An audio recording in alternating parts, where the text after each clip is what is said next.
जिद्द. एका गावात मंगेश नावाचा एक मुलगा राहायचा. तो नेहमी स्वप्न बघायचा. तो आपले स्वप्न लोकांना सांगायचा. तेव्हा गावातील लोक त्याची खिल्ली उडवत. त्याला समजून घेणारं कोणीच नव्हतं. सर्व त्याला बोलत, तू एका लहान गावात राहतोस, तुझं स्वप्न कधीच पूर्ण होऊ शकत नाही. हे ऐकून त्याला खूप राग यायचा. तो बोलला, आपल्या गावात इतकी कोणाची योग्यता नाही की ती व्यक्ती गावाचं नाव मोठं करेल. जर आजपर्यंत कोणी स्वप्न पाहिलं नसेल, कोणीच यशस्वी झालं नसेल, तर काहीच हरकत नाही. मी आपल्या गावाचं नाव मोठं करणार. मंगेशचं बोलणं त्याचा मित्र समजू लागला. त्याने त्याला सांगितले, आपल्या गावाजवळ एक पुस्तकालय आहे. तेथे तुला बऱ्याचशा गोष्टींवर माहिती मिळेल. मंगेश पुस्तकालयामध्ये गेला. त्याने पाहिलं तेथे खूप शांतता पसरलेली आणि खूप पुस्तके होती. तो पुस्तक वाचण्यात मग्न होते. मंगेश रोज तेथे जाऊ लागला. त्याला गरज असलेली सर्व पुस्तके तो वाचू लागला व माहिती गोळा करू लागला. मंगेश खूप आनंदात होता. त्याला आता बऱ्याचशा गोष्टींची माहिती झाली होती.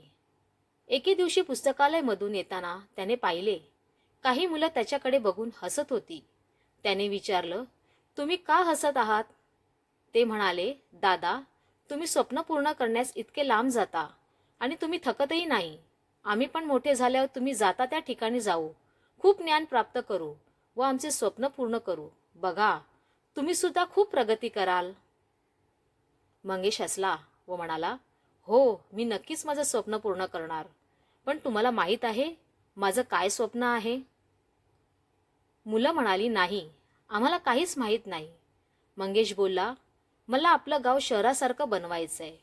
शहरात कसे लोक शिक्षण घेतात, प्रगती करतात, तसंच मला देखील आपल्या गावाची प्रगती करायची आहे.